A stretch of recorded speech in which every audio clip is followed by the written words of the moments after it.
Amém? Amém. Glória a Deus. Amém. Realmente, esses são momentos que emocionam, né?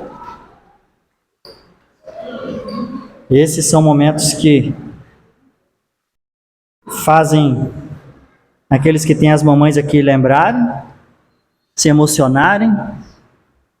Aqueles que as mamães estão longe, os adultos também se emocionam, né? Aqueles que não têm mais as suas mamães também se emocionam. Realmente essa é uma data cruel para o coração. É muita emoção. E glória a Deus por isso. Porque assim como a mãe ama e dá a vida pelo seu filho, assim, muito mais do que o gesto de uma mãe é o Senhor por nós, né? Então nós glorificamos a Deus, porque na tua infinita graça e misericórdia, Ele nos proporciona esse momento. Amém? Glória a Deus. Quero compartilhar um texto com os irmãos, que se encontra em 2 Reis. 2 Reis, capítulo de número 4, aqueles que trouxeram a sua Bíblia. 2 Reis, capítulo de número 4, de início apenas o verso de número 20.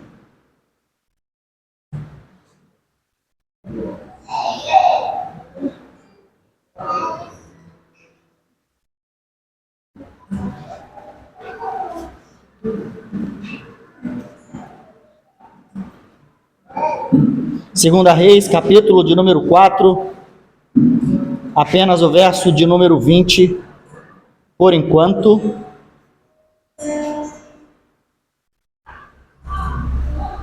quem achou, diga amém. Amém. Glória a Deus. 2 Reis, capítulo 4, no verso de número 20, ele diz assim: E ele o tomou e o levou à sua mãe, e esteve sobre os seus joelhos até o meio-dia e morreu. Novamente. E ele o tomou e o levou à sua mãe, e esteve no seu colo até o meio-dia e morreu. Feche seus olhos. Vamos orar. Soberano Deus e eterno Pai, Pai do nosso amado Senhor e Salvador Jesus Cristo, Deus que és o Criador do céu e da terra, nós te louvamos, te adoramos, engrandecemos o teu santo nome. Bendito, ó Deus, és tu sobre todas as coisas. Bendito seja o teu nome nos céus e na terra. Senhor Deus, nós estamos diante da tua santa presença nesta hora, te louvando, te adorando, engrandecendo o teu santo nome. Pai, em nome de Jesus, nós estamos aqui rendendo graças ao Senhor por tudo que o Senhor é, rendendo graças ao Senhor por tudo que o Senhor fez em nossas vidas, pelos livramentos, ó Pai, concedidos, pela graça alcançada. Pai, em nome de Jesus, nós te glorificamos, porque hoje podemos estar aqui de pé, vendo os nossos filhos, ó Deus, se apresentarem, fazendo uma homenagem, ó Deus, às mães que aqui estão, porque agraciou o Senhor a elas e deu a elas a oportunidade de gerarem filhos. E nós glorificamos o Senhor pelo milagre concedido na vida de cada uma delas. Por isso, Pai, em nome de Jesus, nós sabemos e reconhecemos que sem Ti não somos nada, não somos ninguém. Por isso invocamos a Deus e pedimos a Tua santa presença aqui neste lugar, como sentado no lugar de honra dessa casa, no céu aonde é o Teu trono, aqui na terra aonde é o estrado ao qual o Senhor coloca os Teus pés, e sabemos que o Senhor está com os pés aqui neste lugar. Sabemos que o Senhor está com os ouvidos atentos às orações que são feitas aqui neste lugar. Por isso, sonda, ó Deus, cada coração, cada pedido, cada súplica, cada agradecimento, cada ação de graça oferecida, ó Pai, em culto pessoal, dentro do coração, dentro de cada um, Pai. Ouve, recebe aquilo que é dado a Ti, ó Deus, como oferta nessa noite. Pai, em nome de Jesus, e pedimos que o Teu Espírito se faça presente em nosso meio, ocupando cada espaço, cada canto desta casa, ó Pai, desse prédio, E não deixe nenhum espaço que aqui está sem a tua presença. Não deixe que nenhum dos que aqui estão venham sair daqui sem sentir a sua presença, porque essa casa é tua, essa casa é uma casa de oração aonde invoca o teu nome, Pai. Por isso, Pai, em nome de Jesus, nós queremos, neste momento, que o Senhor fale conosco o que nós precisamos ouvir, fale conosco o que nós necessitamos ouvir. Fala aquilo que para mim é uma exortação e na mesma palavra para outros é uma palavra de conforto, uma palavra de afago, para outros é uma palavra de encorajamento. E o Senhor fala com cada um na sua multiforme graça na mesma palavra, mas pedimos que fale com cada um aqui, ó Deus, aquilo que cada um precisa e necessita. Por isso, limpa os nossos ouvidos, tira os comichões, ó Pai. Tira as escamas dos nossos olhos, tira a pedra do nosso coração, tira o capacete de bronze que não permite, ó Deus, ouvir, pensar, sentir a sua palavra, que atrapalha, que embaralha as palavras da nossa cabeça, mas que essa noite a gente venha estar verdadeiramente limpo de todos esses impedimentos que impedem de ouvir, aprender, guardar e praticar a sua palavra todos os dias. Porque nós queremos sim, ó Deus, cada dia mais aprender de Ti. Queremos cada dia mais sentir a Sua presença e ouvir a Sua voz. Por isso, Pai, no nome de Jesus, nós queremos, nesse momento, dobrar os nossos joelhos, nos prostrar diante de Ti, ó Pai, e reconhecer a Tua majestade em nossas vidas. Obrigado, Pai, em nome de Jesus, por cada um que se encontra aqui neste lugar, e está com os ouvidos atentos àquilo ao o Senhor vai falar. Em nome de Jesus, assim nós oramos, já te pedindo e agradecendo por tudo. Em nome de Jesus, amém. E glória a Deus. Os amados podem tomar os seus assentos.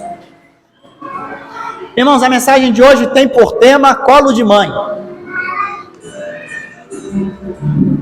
Quem aqui sente falta de um colo de mãe? Levanta a mão. Todo mundo, né? Acredito eu que sente falta de um colo de mãe. E essa mensagem, ela está exatamente no livro ao qual nós lemos, que se encontra em 2 Reis, no capítulo 4, e você vai ver toda essa história a partir do verso de número 8. Essa história está logo abaixo da história da viúva do azeite, né? Da multiplicação do azeite. E no verso 8 começa a contar a história de uma mulher muito conhecida, até muito falada, entre encontro de mulheres, entre culto de mulheres, né? A sunamita. É aquela que diz a famosa frase, tudo vai bem. Quem lembra? Tudo vai bem. Como é que você está? Está tudo bem. E nós vamos entender porque esse está tudo bem na vida desta mulher. Em 2 Reis, no capítulo 4, no verso de número 20, o verso ao qual nós lemos, ele diz, e ele tomou e o levou a sua mãe e esteve sobre os seus joelhos, ou no seu colo, algumas traduções, até o meio-dia e morreu. O colo que o texto cita, que nós vamos falar, é exatamente o momento ao qual o menino estava enfermo e já padecendo, ao qual foi colocado no colo de sua mãe.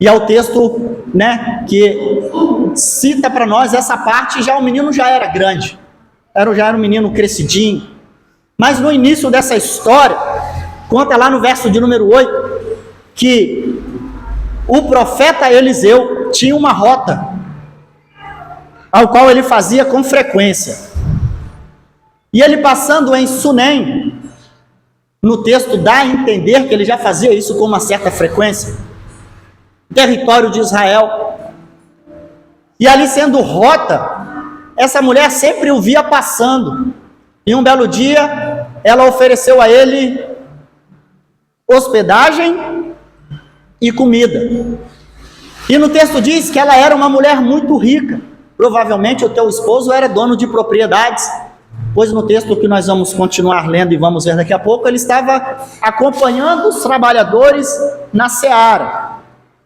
Então, ela sendo uma mulher de muitas posses, acredito que muito rica para a época, era uma mulher que tinha não só a riqueza física, financeira, mas ela tinha uma riqueza imensurável que era o gesto da hospitalidade e da generosidade. Ela, percebendo que o profeta passava ali com frequência justamente com o seu moço Eliseu, o profeta Eliseu passando juntamente com Geazi, aquele que conhecido entre os irmãos, lá na história de Naamã, ele passando com frequência, ela oferece para ele alimento, e ele se alimenta logo no início dos versículos, e logo no verso seguinte diz que a partir desse dia, toda vez que ele passava por Sunem, ele ia até a casa dessa mulher, dormia e comia. Aí, um belo dia, ela olhou para o seu marido e disse: olha, esse homem eu vejo que é um homem de Deus, vamos fazer para ele um quarto aqui em cima no terraço, porque toda vez que ele passar, ele tem aonde se alojar, ele tem aonde descansar. E no texto não se encontra nenhuma palavra do marido dizendo ao contrário, mas logo no verso seguinte, a história é muito rápida, já diz que o quarto estava pronto. Não se sabe quanto tempo isso demorou, quantas vezes ele passou lá, quantas vezes ele estava passando, quantos dias, não se fala. A história passa muito rápido nos textos.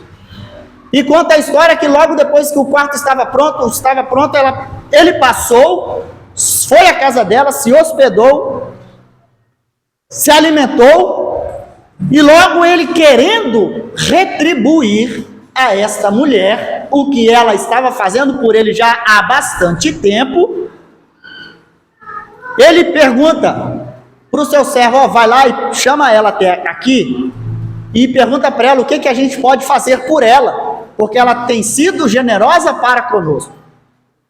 Chama ela vai até a porta do quarto onde ela fez para o profeta, e chegando lá, pede para o moço perguntar: o que a gente pode fazer por você? Você quer que a gente intercede por você ao rei? Você quer que a gente intercede por você aos soldados? O que você quer que eu faça? Porque aparentemente, na história anterior, se você ler do 7 para cima, você vai ver que a história era totalmente diferente. Aqui está falando de uma mulher de posses. Aparentemente, aos olhos do profeta, ela não tinha nada físico que precisasse de uma intervenção divina, porque ela era uma mulher de muitas posses. Nos versos anteriores, a mulher, ela tinha perdido o marido, era viúva, estava devendo, os credores chegaram para tomar os teus filhos, e ela, desesperada, pede o profeta, vem, pergunta o que está acontecendo, ela fala da situação, aí pergunta: o que você tem na sua casa? Ela fala: nada, só uma botija de azeite. Tá bom, então você vai lá, cata todas as vasilhas, conhecemos a história, e ele ora, as vasilhas transbordam, sobra o suficiente para pagar os credores, sobra o suficiente para fazer um tanto de coisa. E a necessidade daquela mulher já era uma necessidade financeira, uma necessidade física. Para essa mulher, aos olhos do profeta, ela não tinha necessidade nenhuma. Então, pediu para perguntar: Geazi, vai lá, pergunta para ela o que a gente pode fazer por ela. E aparentemente, o que eles podiam fazer ali de ato era influência, porque ele tinha influência diretamente com o rei, ele tinha influência diretamente com os soldados. Então, você quer que eu faça o que por você? Você quer que eu intercedo pelo rei por você? Você quer que eu intercedo pelos soldados a você? Aí começa a história dela, quando ela diz para o profeta e fala: não, eu vivo muito bem no meio do meu povo, não preciso de nada. Aí ele volta com o recado, entrega ao profeta Eliseu e volta lá, chama ela aqui de novo.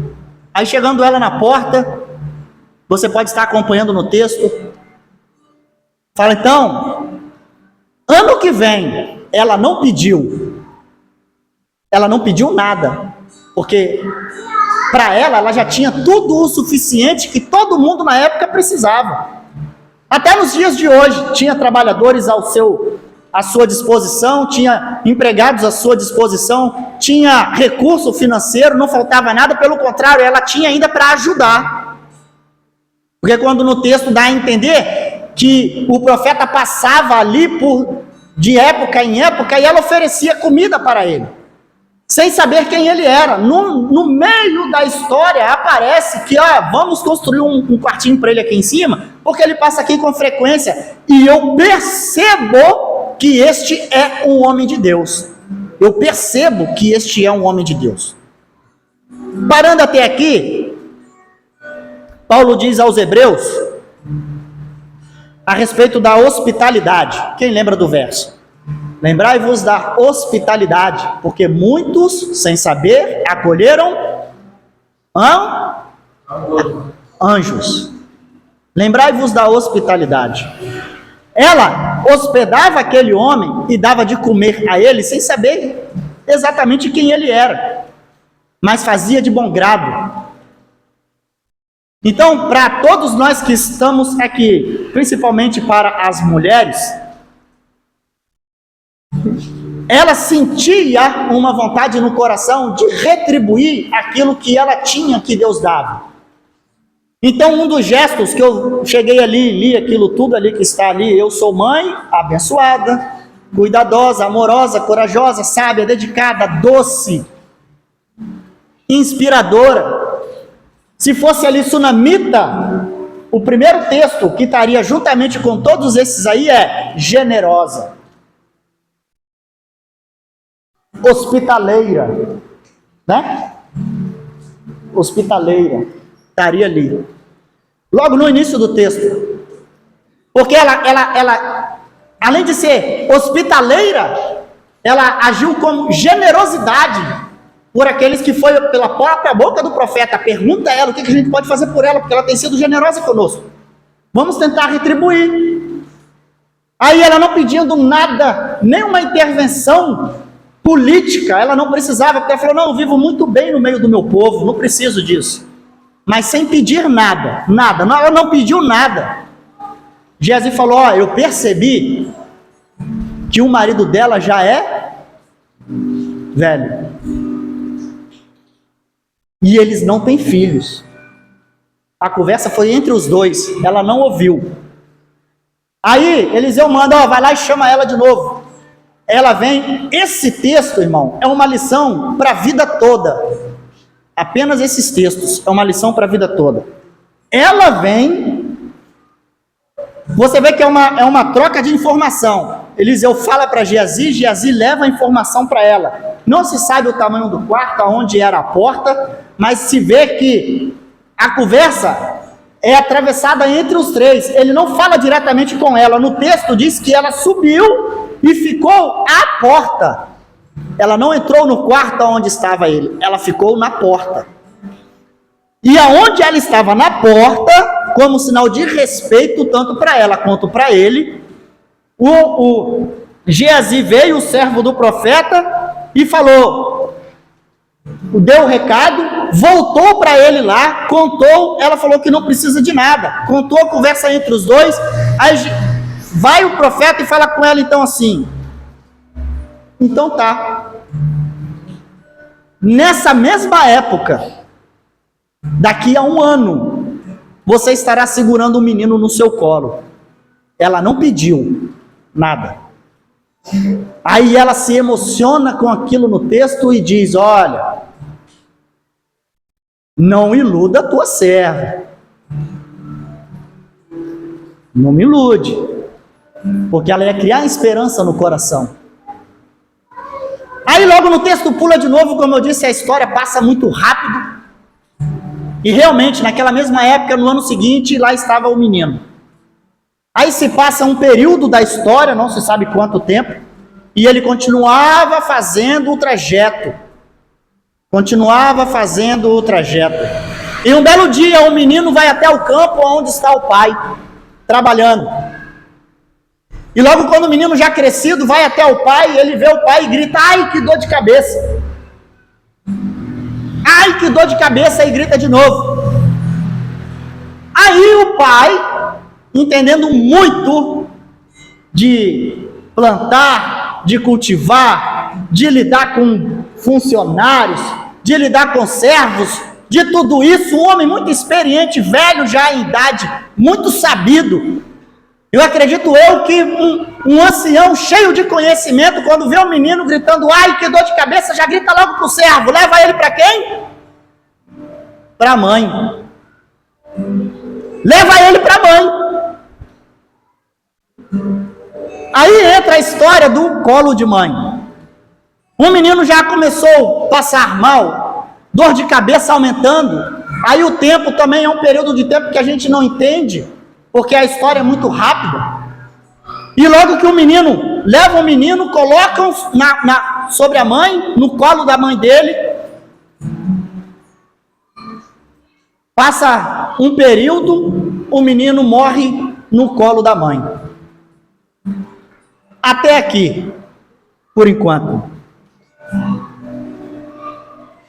Como hoje é o Dia das Mães, e eu até achei hoje uma coisa bacana lá, eu até repostei, que a vida não vem com manual, mas vem com mãe, né?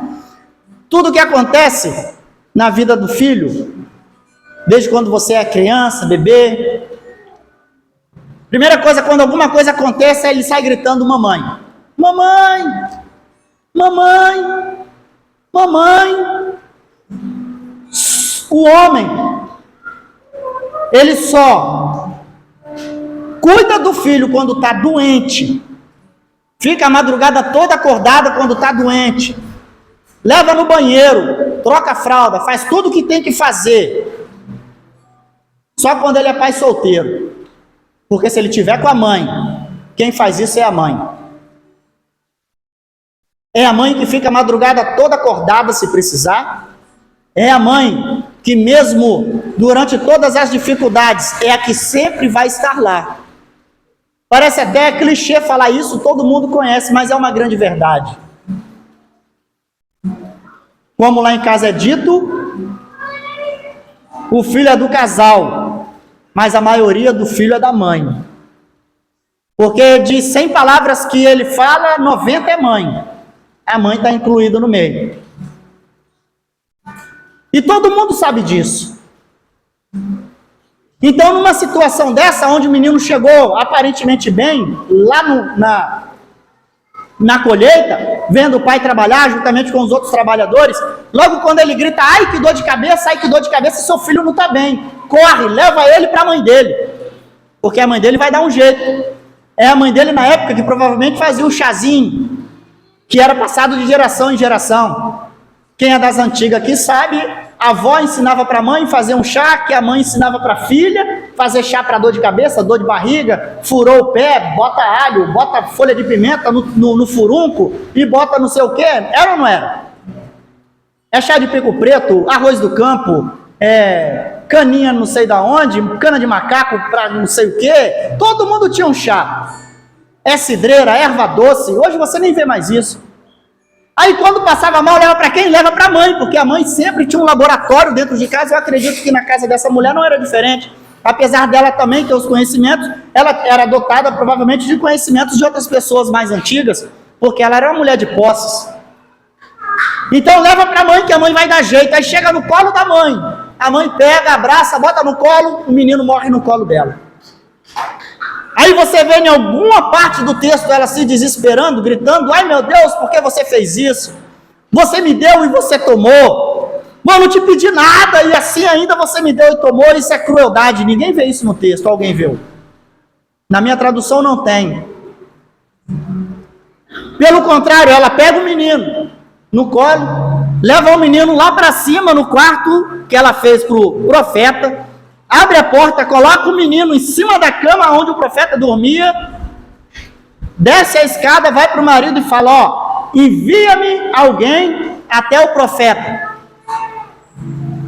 e eu vou junto com ele. Ah, mas você não pode, nem lua nova, não é sábado. Ela diz o que nos textos, você vai ver. Tá tudo bem, calma. Tá tudo bem. Tá tudo bem. Uma das coisas que a gente aprende também nesse texto, até essa parte, que poderia estar escrito ali, ó,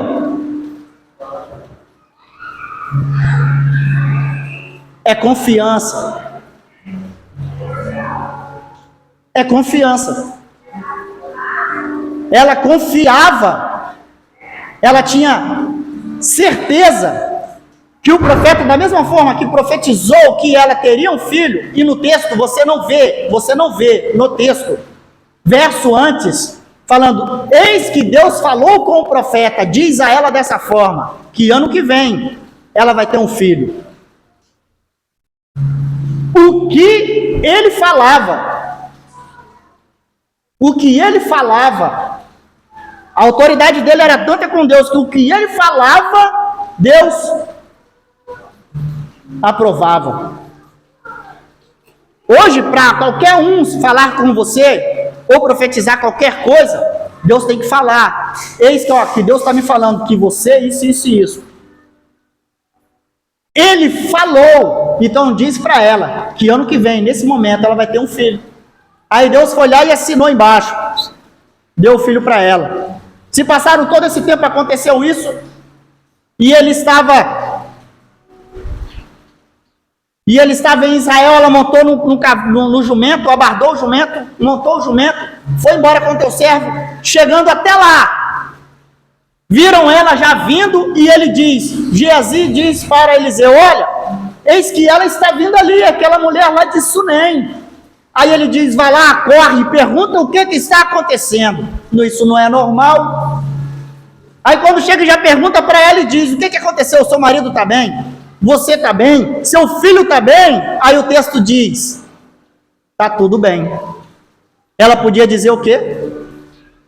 Não está bem não, meu filho morreu. Eu não te pedi filho, você me deu, agora morreu. Ela só disse, não, está tudo bem. Aí conta toda a história. Eliseu diz, Geazi, ata os teus lombos, amarra esse vestido aí na sua cintura, meu irmão, e corre. Não cumprimenta ninguém. Se alguém te saudar, passa direto. Se alguém te chamar, corre, só corre. Leva o meu cajado e coloca o cajado sobre o menino. Aí ele sai correndo no texto. Ele chega até a casa dela, sobe a escada e já vai direto. O texto é muito rápido, como eu disse, ele já pega o cajado, bate em cima do menino e não acontece nada.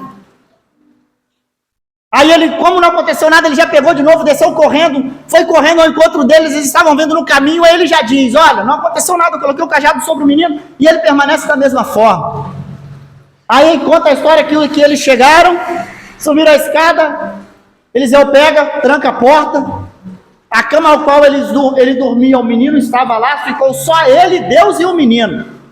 Ele deita em cima do menino, coloca o seu rosto sobre o menino, a boca com boca, olho com olho, as suas mãos sobre a mão do menino, esquenta, diz os textos, que o menino começou a esquentar novamente. Quando ele levanta, não acontece nada, o menino está do mesmo jeito.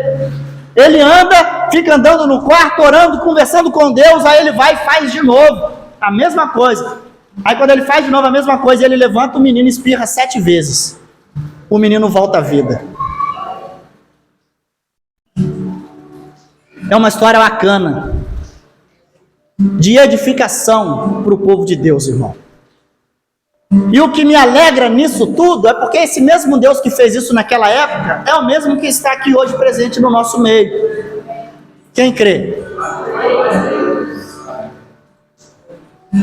Mas eu fico impressionado com a força que uma mulher tem. A força que uma mulher tem. A força dela ter tanto a capacidade, irmão, de fazer o básico do que o cristão deve fazer. Ser generoso. Ser hospitaleiro. Confiar em Deus. Não tem um momento desse texto em que essa mulher murmura. Não tem um momento desse texto que essa mulher critica qualquer atitude, tanto do profeta, quanto do moço do profeta, que é Geazi, quanto qualquer outra situação, culpando todo mundo. Pelo contrário, ela só fala, está tudo bem. Com o filho morto dentro de casa, está tudo bem. Está tudo bem. Está tudo bem. Se fosse qualquer uma mulher hoje, nos dias atuais, tinha culpado todo mundo. Tinha matado o marido, tinha espancado todo mundo dentro de casa, xingado, esculhambado todo mundo. Meu filho está morto dentro de casa. Você está bem? Eu estou bem nada, meu filho está morto. Você me pergunta se eu estou bem? Aí, o que nós aprendemos num texto como esse, irmão? Nós aprendemos que Deus, ele trabalha ao seu favor, ao nosso favor. Deus trabalha ao nosso favor. Mas tudo isso que aconteceu na vida dessa mulher e que está escrito na Bíblia Sagrada foi simplesmente o fato dela abrir a porta para um estranho que ela não sabia nem quem era. Ela ofereceu um prato de comida para um viajante que não era ele sozinho, era ele e o moço dele, que ela não sabia nem quem ele era.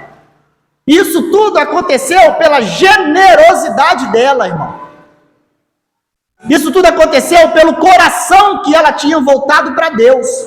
Então hoje, nesse culto das mães, não é o importante o quanto você é mãe, o quanto você ama seu filho, o quanto você se dedica por ele, o quanto você morre por ele. Hoje, para ser uma super mãe, é o quanto você morreria por Cristo, é o quanto você se dedicaria por ele, é o quanto você ama a Deus mais do que você ama os seus filhos.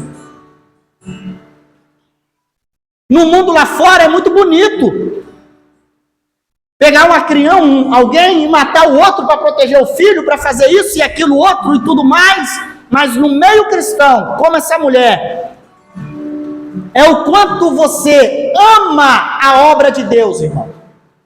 Ama a obra de Deus.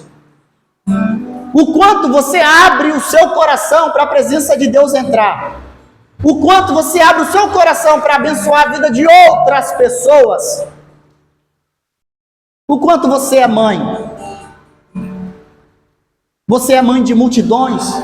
Você é mãe de outras pessoas da fé. O que você faz espelha outras mamães? Ou o que você faz é só para dentro de casa? Essa mulher foi ricamente abençoada pelo fato de ser generosa, de ser hospitaleira, de ter confiança em Deus.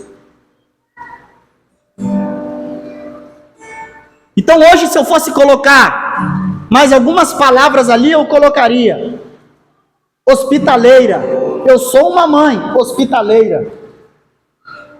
Eu sou uma mãe dedicada à obra de Deus. Eu sou uma mãe generosa, abençoadora. Eu sou uma mãe que crê e acredita no Deus que eu sirvo. Ela, o menino, colo de mãe, talvez ela estava numa situação que ninguém queria estar ali, morrendo. Mas esse menino, ele foi para o lugar mais seguro, aqui na terra, que é o colo de uma mãe. Porque todo mundo que estava lá, a mãe era a esperança da cura dele. A mãe é a que iria dar jeito. A mãe é a que já curou a dor de cabeça dele por diversas vezes. A mãe é aquela que curou a dor de barriga por diversas vezes. A mãe foi aquela que curou uma má digestão, uma picada de inseto. A mãe foi a que curou por diversas vezes várias outras enfermidades, usando o conhecimento que ela tinha. Nesse caso, pensaram a mesma coisa, envia para a mãe, porque a mãe vai dar jeito, mas a mãe não deu. Quem deu jeito no final foi Deus. Quem resolveu dar o jeito no final foi Deus. Então hoje, para você ter a sua super capacidade de mãe, quem te capacita é Deus. Quem te fortalece é Deus. Quem faz sair leite do seu peito é Deus. Quem faz o seu filho dormir à noite é Deus. Quem cuida dele é Deus. Quem livra ele de toda peste perniciosa é Deus. Quem livra ele de toda dor de cabeça fatal é Deus. Quem cuida ele de sopro do coração é Deus. Quem cuida dele quando se engasga é Deus. Então, para as mamães e para os papais também que estão aqui presentes, para você ser um super pai, para você ser uma super mãe, você tem que dedicar tudo aquilo que você é a Deus. Não é o conhecimento que você adquiriu em gerações que vai te fazer uma super mãe hoje. Não, no mundo que nós vivemos, para você se tornar uma super mãe, você vai ter tudo isso, mas tem que estar tudo acompanhado das bênçãos de Deus. Era uma mulher que aparentemente precisava nada de ninguém. Era verdadeiramente abençoadora. Abençoadora. O quão generosa você tem sido? Quão generosa você tem sido? Se tivesse uma escala, hoje para você medir a sua generosidade, de 0 a 100, qual é a escala que você estaria?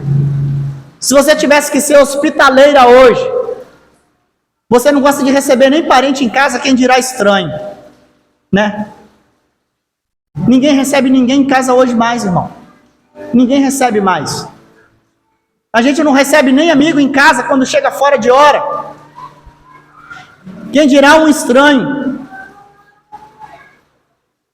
Nós perdemos essa sensibilidade, irmão, de ser hospitaleiro, de ser generoso. A generosidade é você dar sem intenção de receber nada. Você está sendo generoso para com alguém, para com uma pessoa. Você está movendo de ação de graças a Deus, sendo generoso para com alguém.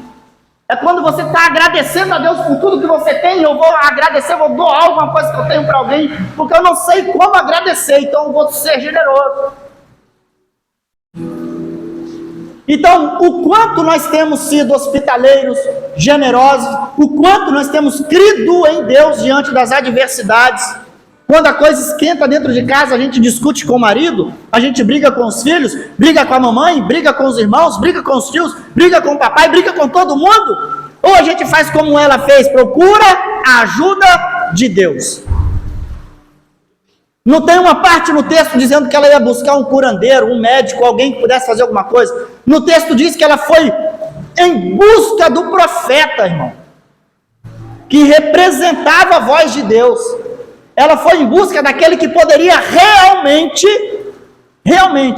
resolver, sem murmurar, sem nada. E ela ainda diz com ele: se você não for, eu não vou voltar para casa, eu só vou se você for comigo. E ele vai com ela. E acontece a história a qual nós contamos: um menino ressuscita para a glória de Deus. Então, irmãos, o segredo de hoje é: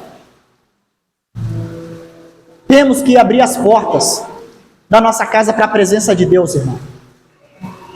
Talvez aquele que bate palma na porta da sua casa e você não sabe quem é te pedindo alguma coisa, chegou ali para te provar e você foi reprovado. Fingiu que não viu, fechou a porta. Talvez aquele que precisou de um dia repousar na sua casa, você falou que estava não sei aonde só para não aceitar. Você foi reprovado na prova da hospitalidade. Então nós temos que abrir o nosso coração para fazer aquilo que a Bíblia diz. Fazer aquilo que a Bíblia diz. Dividir o pão, dividir o prato de comida, dividir a água, dividir um teto para dormir. Foi assim que ela alcançou as benevolências de Deus na vida dela, irmão. Foi abrindo a porta para alguém que antes ela nem sabia quem era. Depois que ela foi conhecer que era um profeta, um homem de Deus, que falava em nome de Deus e as coisas se cumpriam. E vários outros milagres citados, ao qual ele participou diretamente. Então essa é a palavra que nós temos hoje para os nossos corações, ao qual Deus nos entregou. O colo de mãe realmente é um lugar mais seguro para um menino aqui nessa terra. Mas o colo de Deus, ele é muito melhor, irmão. Porque Deus carrega sua mãe no colo e você junto. Então, nós temos que aprender que para sermos uma super mãe, nós temos que andar debaixo das diretrizes do nosso Senhor e Salvador Jesus Cristo. Para você ser uma mãe, Você tem que ensinar o seu filho os princípios de uma vida cristã. É ser generoso, hospitaleiro, é você crer, acreditar no poder de Deus, ter fé. Amém? Glória a Deus. Coloca sobre os vossos pés. Quero fazer uma oração antes de passar a palavra ao pastor Alex.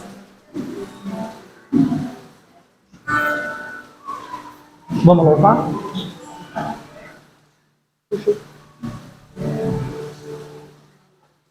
Amém.